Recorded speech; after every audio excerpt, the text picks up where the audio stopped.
Salut les bros, je suis trop content, ça y est, je l'ai enfin récupéré, c'est le Loclass 194, il me le manquait dans ma collecte. Mais au fait, combien elle vaut cette carte? Et c'est bien là la question à laquelle on va répondre ensemble aujourd'hui, c'est comment connaître le prix d'une carte Pokémon, que vous soyez le vendeur parce que vous avez ouvert un deuxième exemplaire que vous possédiez déjà et vous voulez vous séparer d'une des copies, et donc mettre en vente votre bien, ou alors parce que vous voulez récupérer cette carte-là, vous la trouvez dans un classeur en bourse d'échange, en brocante, en vide-grenier, ou alors vous la cherchez sur Internet pour l'acquérir auprès d'un professionnel ou d'un particulier. Comment savoir si on fait la bonne affaire et si on achète au juste prix? Pour trouver le prix d'une carte, il y a deux techniques qui sont les plus couramment utilisées par la communauté. C'est Cardmarket et eBay, qui ont chacune des avantages, mais aussi des spécificités et des inconvénients dont il faut bien être conscient, et on va d'ailleurs commencer par Cardmarket.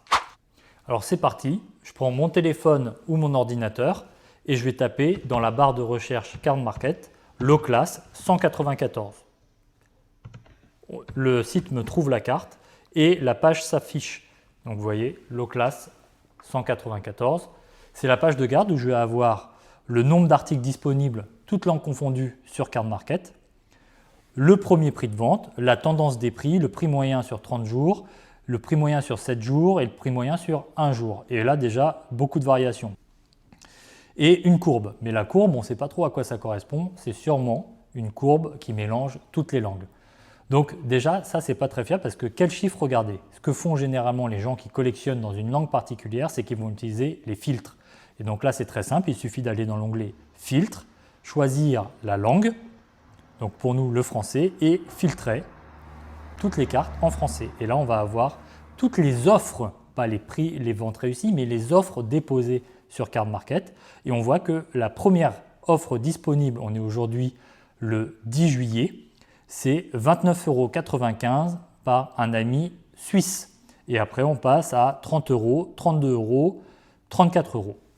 Donc on voit déjà une nette différence entre les premières ventes proposées en français et le prix moyen de vente, la tendance des prix de la page de garde qu'on avait à 22,92 €. Donc ce qui est généralement admis, c'est qu'on prend le premier prix Cardmarket ou une moyenne des 5 premiers prix Cardmarket dans le tas précisé. Donc nous on cherche du New York Mint et là ça tombe bien, c'est une série très récente, c'est EV10 et on n'a pratiquement que des cartes New York Mint, voire Mint qui sont proposées. Le problème, c'est si j'achète cette carte sur Cardmarket 29,95 €, ce n'est pas le prix total de la carte que je vais payer, puisqu'à cela, il faut ajouter les frais PayPal et les frais de port. Ensuite, et c'est là que le bas blesse, l'état New York Mint qui est affiché par le vendeur, c'est son appréciation subjective. Ça ne prend pas en compte tous les petits défauts d'une carte qui ne la rendent pas vraiment New York Mint. Donc s'il y a eu des problèmes de manipulation, des micro-rayures, des micro-enfoncements, ça ne va pas apparaître dans son appréciation subjective à lui, s'il a décidé que pour lui elle était New York Mint. Ça se trouve, la carte que je vais acheter, c'est un exemplaire qui va être en état X, voire lightly played. Alors certains vendeurs plus méticuleux que d'autres vont rajouter des descriptions sur leur annonce, et d'autres vont même faire des scans ou des photos recto-verso de leur carte, ce qui est loin d'être toujours le cas. Ensuite, le problème avec les vendeurs qui vendent de multiples copies d'une même carte, c'est qu'on n'est pas sûr que la photo qu'ils ont mise, qui est souvent la même pour toutes les cartes listées qu'ils vendent, soit bien celle que vous allez recevoir. Alors attention, on parle de certains vendeurs particuliers, pas des vendeurs en général. Baissez tout de suite les boucliers, la levée de bouclier qu'on entend. Il y a des vendeurs sur Cardmarket qui sont exceptionnels, qui sont très bons et très fiables et qui vont vous envoyer un produit conforme à ce que vous avez commandé. En revanche, nous, on s'intéresse plus sur les dangers et les risques d'acheter sur Cardmarket et les conseils qu'on peut donner pour aller plus loin. Donc attention, ne généralisez pas tout ce qu'on va vous dire là. Nous, on insiste réellement sur les risques et les points de vigilance. Et donc pour poursuivre sur ces points de vigilance, c'est aussi une photo ne garantit pas l'état réel de la carte. Bien souvent, quand vous vous prenez vous-même en photo, vous prenez les plus belles photos de vous possibles qui vous mettent à votre avantage. Certains vendeurs font pareil avec leurs cartes et peuvent, bien qu'ils aient mis une photo de leur carte en ligne, cacher ou camoufler certains petits détails en fonction de l'orientation de la prise de vue. Il est possible, quand on prend une photo, de cacher un micro-enfoncement, voire un petit POC sur une carte en fonction du cadre de la photo. Et ça, il faut faire attention à ça. Ensuite, sortie de booster. Pour certains, sortie de booster, ça veut dire mint ou near mint. Mais ce n'est pas la réalité. On peut avoir des dommages sur une carte parce que le booster est tombé par terre et les coins ont été cornés.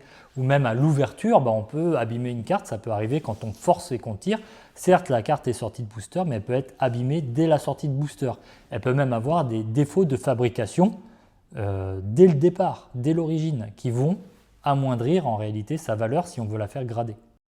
Et bien sûr, pour ceux qui veulent faire grader leur carte, acheter en ligne peut avoir des risques parce qu'une carte peut être mint, near mint, mais avoir des points blancs au dos quand elle est neuve. Et surtout, c'est au niveau du cadrage. Le cadrage ne prend pas en compte l'état général de la carte.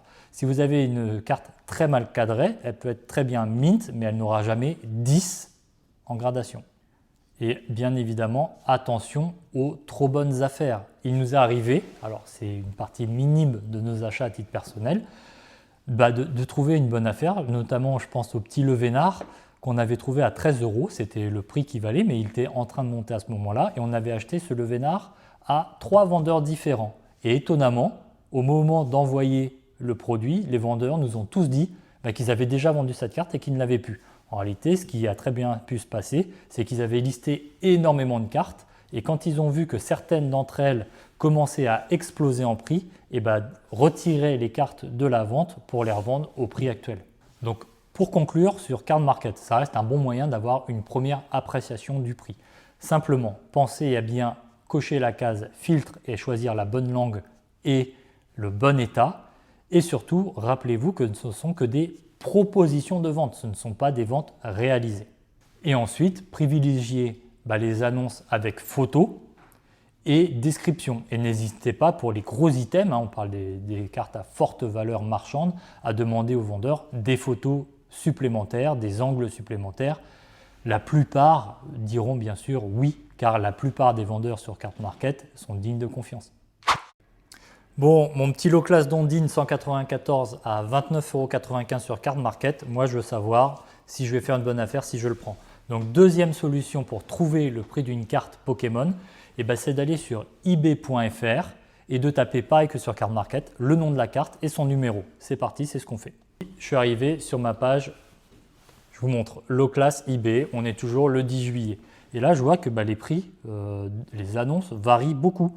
J'ai des annonces à 35 €, mais j'en ai à 28, donc moins cher que Card Market. Tiens, je croyais que Card Market c'était toujours moins cher qu'ailleurs. Maintenant en fait, j'en ai également une à 25,10 et des cartes également entre 25 et 30 €. Donc la première chose qu'on peut se dire déjà, c'est que eBay, c'est pareil que Card Market, ça dépend des vendeurs et ça ne nous dit pas l'état non plus de la carte réelle. Autre point particulier, on entend souvent un bon plan, c'est d'aller acheter sur les eBay étrangers. Donc on fait ebay.com et on tape notre nom en français avec le numéro et on cherche les exemplaires en français. Attention si vous faites ça aux frais de port et éventuellement aux frais de douane. Je pense notamment à la situation qu'on vit actuellement avec les États-Unis. Et pour aller plus loin sur eBay, la bonne pratique, ce n'est pas juste de regarder les offres actuelles, ce n'est pas assez précis à mon sens. Il faut utiliser pareil le filtre et dans filtre, on va sélectionner vente terminée, vente réussie. Et une fois qu'on aura eu le résultat, on retire le filtre vente terminée, c'est les ventes qui n'ont pas abouti, pour ne garder que les ventes réussies. On va voir ce que ça donne. Et c'est là que ça devient très intéressant. Parce que le vrai prix pour l'instant, pour moi, d'un low class, c'est entre 20 et 25 € et pas entre 25 et 30. Pourquoi? Puisque la dernière vente réussie sur eBay, le 8 juillet, c'est 20 €. On a une autre vente réussie le 8 juillet à 25 € et une autre le 2 juillet à 25,50 € avec 17 enchères. Donc on se rend bien compte finalement qu'entre le prix proposé par les vendeurs et le prix réel auquel les cartes ont été achetées aux enchères peut varier sensiblement, même pour les cartes récentes. Donc là, pour mon low class, moi je l'estime à environ 25 €. Pourquoi? Parce qu'on ne peut pas se baser sur une vente en particulier, puisque le système d'enchères est vraiment particulier en réalité. Ça dépend de la temporalité de cette vente. Est-ce qu'il y a eu beaucoup d'enchérisseurs? Est-ce qu'il y a eu plusieurs personnes qui se sont battues pour la même carte, qui voulaient absolument, quel que soit le prix, ils étaient prêts à dépasser un peu? C'est un peu ce qu'on retrouve comme phénomène d'émulation en salle des ventes, où parfois un article va être vendu beaucoup plus cher que prévu parce que plusieurs personnes le veulent au même moment, et inversement, certains partent à des prix qui semblent parfois un peu bas, tout simplement parce que la demande n'était pas là à ce moment précis. Et ce phénomène d'émulation et de variabilité des prix, on va le retrouver également sur les plateformes de vente dont on entend tous parler, Whatnot, etc., où tout va dépendre finalement de la session de vente et de la personne qui l'anime. Si vous avez un influenceur très connu, il arrive parfois que des prix s'envolent, des cartes s'envolent à des prix irréalistes, tandis que d'autres vendeurs beaucoup moins connus et qui ont beaucoup moins de gens sur leur live au moment précis voient leurs cartes partir à des prix très bas. Et attention, sur eBay, donc moi ce qu'on conseillerais pour les achats sur eBay, c'est de faire une moyenne des dernières ventes réussies sur 2-3 semaines. Ça, c'est une bonne pratique. Le problème, c'est qu'est-ce qui se passe pour les items ou les cartes très anciens ou très rares qui n'ont pas eu de vente réussie depuis 4 ans. Pour un gros banger comme une star du BlockX en français, par exemple, prenons le cas de figure imaginaire, si jamais on a une carte qui a été vendue il y a 2 ans, ça me paraît très peu probable que son prix actuel n'ait pas bougé depuis 2 ans. Donc ça, c'est la limite des ventes réussies sur eBay, c'est la temporalité des dernières ventes effectuées. Autre point de vigilance, comme sur Card Market, il y a des points d'intention à observer sur les états des cartes. Est-ce qu'un near mint est vraiment near mint? Donc pour ça, l'intérêt des photos et de plusieurs photos de la part du vendeur, et se méfier des phénomènes de hype et parfois de manipulation de marché qu'on retrouve également sur Card Market. Globalement, qu'est-ce qu'une manipulation de marché? On pourra refaire une vidéo spécifique à ce sujet, mais il faut retenir 2 choses. C'est des buy-out, donc c'est-à-dire un groupe d'acheteurs s'organise pour vider toutes les ventes en ligne d'une carte précise, assécher la ressource pour ensuite la remettre au prix qu'ils le souhaitent parce que c'est eux qui détiennent le stock. Donc là, ça permet de faire augmenter et de créer un phénomène de hype. Souvent, on voit ça sur les courbes quand ça fait une cloche très rapide. Un pic de vente et une redescente très rapide au bout de quelques jours, quelques semaines. Ces manipulations de marché, on a notamment pu les observer sur le Drozy, qui a eu une explosion de sa cote avant de retomber quelques jours plus tard. Et deuxième façon de manipuler et d'essayer en tout cas de manipuler le cours d'une carte sur eBay, c'est de s'organiser pour faire acheter des items par des amis ou se les racheter soi-même. Comme ça crée un premier antécédent de vente réussie et une base préalable pour les futures ventes. Donc pour résumer, pour trouver le prix de ma carte Low-Class 194, la bonne pratique, c'est faire un mix de Card Market en français, parce que ma carte elle est en français, et une moyenne des dernières ventes réussies en français, en état near mint, validé par des photos, sur eBay. Certaines personnes utilisent d'autres méthodes pour avoir une idée du prix d'une carte, c'est d'aller tout simplement sur des plateformes de vente et de revente comme Le Bon Coin et Vinted. Regardez pareil en tapant dans la barre de recherche le nom de leur carte, le numéro et les offres qui s'affichent et regardez une moyenne de ces offres-là. Cette technique, elle marche si on ne veut pas trop se prendre la tête et qu'on n'est pas à 1 ou 2 euros près, effectivement ça marche bien. En revanche, il faut bien avoir conscience que les prix qui s'affichent, c'est des offres, c'est des offres de vente. Ce n'est pas le prix auquel on aurait pu négocier la carte. Autre point à garder en mémoire, c'est que la carte qu'on a achetée near mint au moment de l'envoi, on n'est pas sûr de la recevoir, tout court d'ailleurs, parce qu'il y a beaucoup de cartes qui se perdent, mais on n'est également pas sûr de la recevoir dans un état near mint si le vendeur n'est pas très consciencieux. Bon, ce n'est pas du tout l'intégralité des vendeurs, on est bien d'accord, mais ça nous est déjà arrivé qu'on se retrouve avec une carte à 15-20 euros mise dans un penny sleeve et envoyée dans une enveloppe point barre. Donc elle aurait très bien pu être tordue, mouillée, dégradée au cours du transport. Bon, et pour éviter tous ces problèmes et limiter les risques, rien ne remplacera jamais l'achat d'une carte qu'on tient soi-même dans ses mains et qu'on peut observer. Donc soit dans une bourse d'échange ou avec des amis dans un cercle de collectionneurs, ou même, et plus souvent d'ailleurs, dans une boutique spécialisée qui va vous garantir l'authenticité du produit et vous permettre évidemment de l'analyser sur toutes les coutures. Alors bien souvent, le coût est un peu plus élevé en magasin physique, mais on est sûr de ce qu'on achète et on limite un grand nombre de risques, notamment liés à l'état de la carte et à l'expédition. Pour aller plus loin sur le problème avec le prix des cartes Pokémon, on va s'attaquer maintenant à la gradation. C'est un vaste sujet, mais qui nécessite des approfondissements. Alors, on a déjà fait des vidéos sur la gradation, je vous laisse vous y reporter, et même des articles sur notre blog, mais gardons en mémoire qu'il y a deux notions principales dans la gradation. C'est la conservation d'une carte et la mise en valeur de celle-ci dans un très beau boîtier pour sa collection personnelle, donc sauvegarder sa carte et lui offrir un écrin. Et deuxième point, ça peut être garantir son état et si elle a une très bonne note, augmenter sa valeur marchande en vue d'une revente. Et donc, il est communément admis parmi la communauté que avoir une note et une carte gradée par une société experte dans le domaine garantit l'état d'une carte. Et on va voir que c'est pas si vrai que ça. Alors malheureusement, ou heureusement d'ailleurs, de manière générale, les sociétés de gradation se basent sur une expertise humaine qui ne restera qu'un avis subjectif d'un humain qui est sensible à des émotions comme tous les humains, qui peut être de mauvaise humeur, avoir mal dormi, être influencé par des biais cognitifs parce qu'il a gradé à la suite 10 cartes qui ont eu 10 dans un très bel envoi et va dire que la 11e est également dans le meilleur état, dans le même état. Ça peut être également l'inverse. Il a eu que des super belles cartes parfaites juste avant et là il y a une carte qui a un micro-défaut et il va considérer ce micro-défaut est rédhibitoire pour avoir 10. Alors en général, la note d'une carte est le fruit d'un regard croisé de plusieurs noteurs et d'un point moyen, mais il peut arriver que tous aient des biais cognitifs similaires et il suffit qu'il y en ait deux qui disent « Ah non, cette carte-là elle vaut 10 » et que le troisième dit 9, et bien par sécurité, peut-être que votre note sera 9. Ensuite, Internet et YouTube regorgent de tests et de détails qui ont prouvé que la note attribuée était en réalité très variable et pas si fiable que ça. Nombreux sont les influenceurs qui ont cassé des boîtiers PSA parce qu'ils avaient eu 9 pour renvoyer la carte en espérant voir 10 et réussissent parfois à le faire.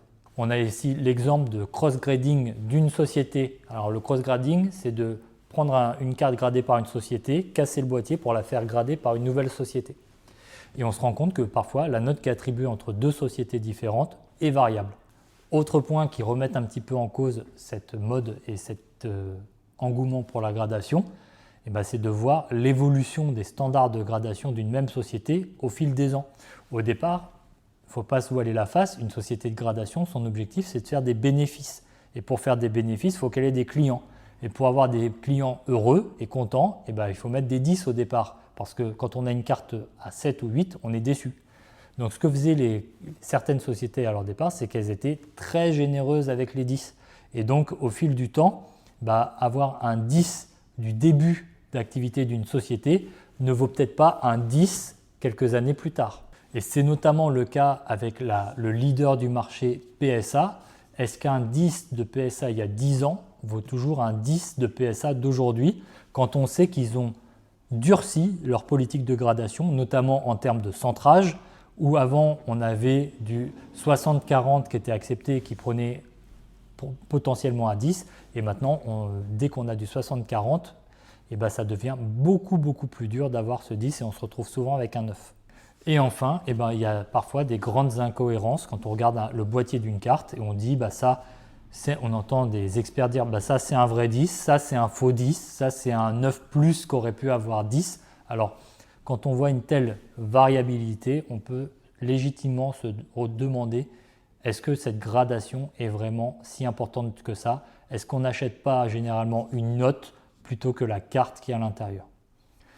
Et pour avoir vraiment la bonne pratique, même si on a beaucoup pris PSA en exemple pour des manquements, nous, ce qu'on pense, c'est que PSA, c'est vraiment avec Beckett les deux sociétés qu'il faut choisir si on veut faire des plus-values et avoir un réel sérieux dans l'état de notation. On a énormément d'exemples de sociétés qui ont arrêté leur activité. Alors que deviennent leurs boîtiers par la suite? Est-ce qu'ils ont toujours la même valeur? Parce que généralement, si elles ont cessé leur activité, c'est que leur service n'était pas à la hauteur. Alors, qu'est-ce que penser d'une carte qui aurait eu un 10 d'une société qui a été reconnue pas vraiment performante? Alors, pour conclure sur les avantages d'acheter une carte gradée, bien sûr, en fonction du sérieux de la société, ça va donner vraiment une base de négociation ou de preuve pour avancer un prix pour une carte. Un PSA 10 restera toujours un PSA 10. Mais il faut bien garder à l'esprit que bien souvent, malheureusement, on achète encore une note avant d'acheter la carte qu'il y a dedans et qu'il ne faut surtout pas oublier de bien l'observer, cette carte qu'il y a dedans, parce que parfois elle a 10, certes, mais elle a des défauts quand même et elle n'aura peut-être pas valu 10 dans un autre contexte. Et bien sûr, quand on achète une carte gradée, on achète aussi l'image de la société qui l'a gradée. Et toutes les images ne se valent pas. Alors, combien il vaut mon low class là, au final? Ah non, il a un micro point blanc. Ah, ça va baisser son prix. Mais en fait, est-ce que le prix est vraiment si important que ça? En réalité, pas vraiment, ça dépend du type de collectionneur que vous êtes. Alors d'abord, on a les collectionneurs qui collectionnent et qui préfèrent et qui choisissent de collectionner les cartes en loose, c'est-à-dire qu'ils ne feront jamais grader leurs cartes parce qu'ils n'en ont pas l'envie ou pas confiance ou qu'ils n'en ressentent pas le besoin. Et donc eux, leur passion, c'est un peu la nôtre d'ailleurs, c'est de compléter des sets, des master sets ou d'un thème de collection dans un classeur.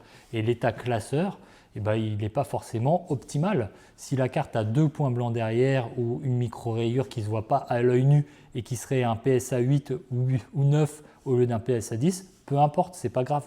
Et donc là, le but, c'est de les attraper tous, comme on dit, et de les admirer dans son classeur et d'être heureux d'admirer sa collection, quel que soit l'état au micron près.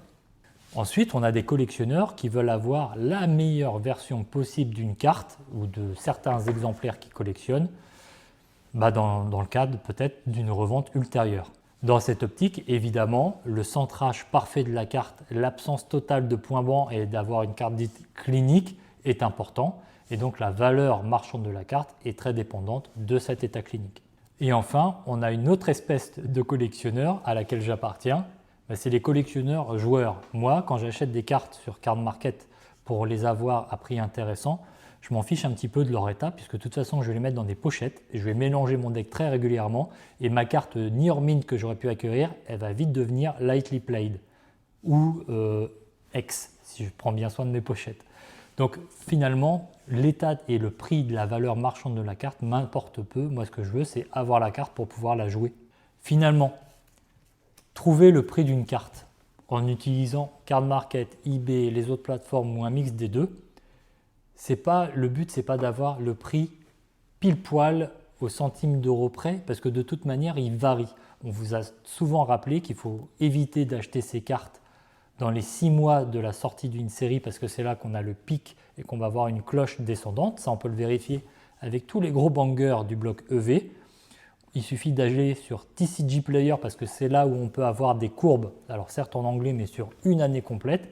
Et quand on le fait avec des gros bangers connus comme le Pikachu d'étincelles déferlantes, le Noctali X d'évolution prismatique ou même l'Amphinobi X de mascarade crépusculaire, on voit que la tendance est quand même baissière pour l'instant. Et donc, acheter une carte au prix exact ne garantit pas qu'elle aura le même prix dans une semaine, voire dans 1 mois et 2 mois. Et ça sert juste à avoir un grand indicateur, une fourchette, un ordre d'idée pour être sûr de ne pas se faire complètement arnaquer. Il ne faut pas être généralement à 1 ou 2 euros près, enfin c'est un conseil, parce que la bonne occasion qu'on va refuser à 1 ou 2 euros près, peut-être qu'elle ne se représentera plus dans 1 mois ou 2 mois, parce qu'il y a aussi des cartes qui ne font que monter, et d'autres qui parfois sont très difficiles à retrouver quelques années après, parce qu'elles ont disparu du marché et que tout le monde les garde dans leur collection. Et pour conclure, je prendrai une citation d'un grand philosophe qui a dit « L'important, ce n'est pas vraiment les cartes que vous avez en main, c'est ce que vous en faites. » Salut les bros.